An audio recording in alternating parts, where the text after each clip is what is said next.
Olá, meus caros. Deixa eu contar uma coisa para você antes de você assistir o vídeo de hoje. Eu escrevi um livro. O livro se chama Assim Nasce uma Empresa. É um livro voltado para todo mundo que tem algum tipo de interesse em entender como é que se abre e como é que se cuida de uma empresa. Então você que tem ou pensa em um dia ter uma empresa, vai gostar muito do conteúdo do livro. Para conhecer sobre o livro, você pode visitar o site que a gente criou para divulgar o livro, que é www.assimnasceumaempresa.com.br, ou a partir de 20 de outubro, que é a data do lançamento do livro, ele vai estar em todas as livrarias, vai estar também no site do Submarino, que é www.submarino.com.br, ou ainda no site da editora, que é www.brasport.com.br. Obrigado pela atenção, aproveita o vídeo. Olá, meus caros. Eu quero conversar um pouquinho com vocês agora a respeito de um assunto que é mais comum do que parece. É a questão dos impostos atrasados. Em algumas situações, eu trabalho nessa área, então eu acabo acompanhando muito bem essa questão. Em algumas situações, as empresas se veem diante de alguma dificuldade econômica e acabam optando por não pagar os impostos. Essas situações podem acontecer por vários motivos e nem sempre quando uma empresa deixa de pagar impostos é sinal que ela anda mal das pernas, como se diz por aí, né?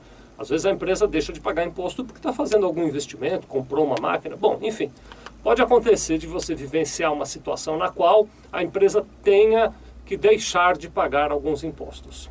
E é muito comum que a pessoa, quando está vivendo essa situação, fique preocupado, e tem que ficar mesmo, é claro, com as consequências do atraso no pagamento do imposto.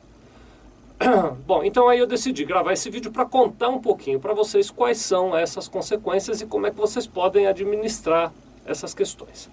Para começar, eu queria dizer para você o seguinte, que sempre que um imposto deixa de ser pago, a primeira consequência, que você já deve até saber, é que ele vai sofrer acréscimos pela falta do pagamento. De maneira resumida, esses acréscimos são os seguintes. Primeiro, existe uma multa pelo atraso no pagamento. Esta multa, ela é uma multa correspondente a zero, isso para os impostos federais, tá bom? Nas cidades e nos estados, cada cidade, cada estado tem sua regra, mas nos impostos federais, a multa é de 0,33% para cada dia de atraso, considerando que você vai somando 0,33 a cada dia, quando chegou em 20%, o total da multa, ela para de crescer. Então a multa máxima pelo atraso no pagamento de imposto é de 20%. O que quer dizer que nos primeiros 60 dias é o período em que o acréscimo é maior, né? Então, nos primeiros 60 dias, o imposto atrasado dá um pulo de até 20%, por conta dessa multa. Além da multa, existe a correção do valor através do juros Selic. Né? Esses juros Selic são definidos pelo governo e fixados pelo Banco Central, e você paga aquele juros Selic em cima do valor que você deixou de pagar de imposto. Essa é a primeira consequência, que seria a consequência monetária do não pagamento do imposto no seu vencimento. Agora, existem outras consequências. Por exemplo, existem alguns impostos que no momento em que você faz o recolhimento, você paga coisas suas e coisas de terceiros. O que eu estou falando aqui? Vamos pegar um caso muito fácil de exemplificar. Você, quando paga os salários dos seus funcionários, você desconta dos funcionários uma parcela do salário deles para o INSS, que é uma parcela que eles pagam do bolso deles.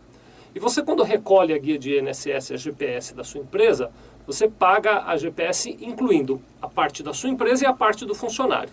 Deixar de pagar as duas partes implica em acréscimos financeiros, mas deixar de pagar a parte do funcionário é uma coisa chamada de apropriação indébita, que pode até levar a consequências criminais, porque é um dinheiro que não é teu e que você se apropriou indevidamente. Então você precisa tomar cuidado com os impostos que você descontou de terceiros.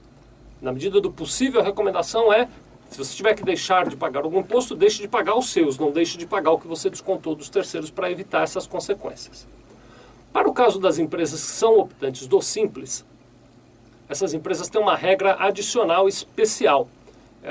Essa regra prevê o seguinte, primeiro, que em caso de inadimplência nos impostos, essas empresas podem perder o direito de continuar no Simples. Então, para quem está no Simples, há um impacto de deixar de recolher um imposto, que é correr o risco de ser excluído do regime.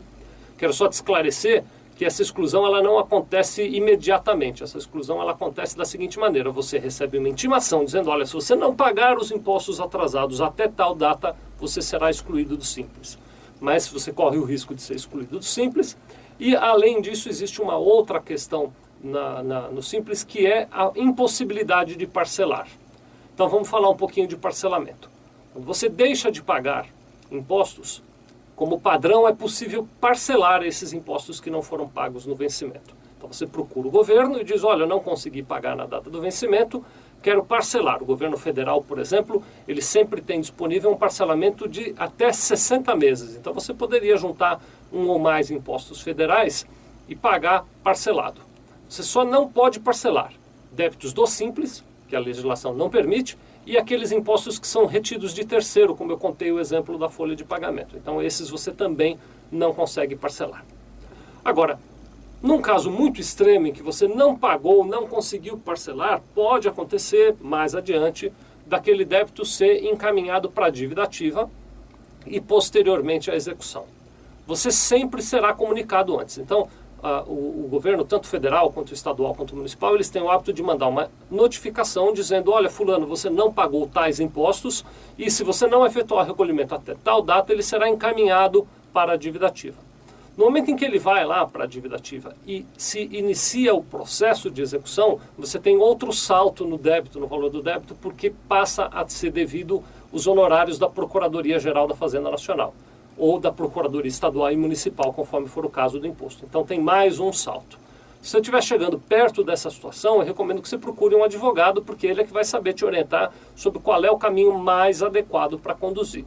E é claro, de vez em quando, a média tem sido a cada 3 anos, né? Nos últimos 12 anos, a cada 3 anos a gente tem tido, o governo abre um parcelamento especial com regras e descontos que são vantajosas para as empresas. Então você também pode ficar atento aí, se for o caso de não pagar impostos no vencimento, tentar incluir num desses parcelamentos especiais. Espero que tenha sido útil para você. Muito obrigado.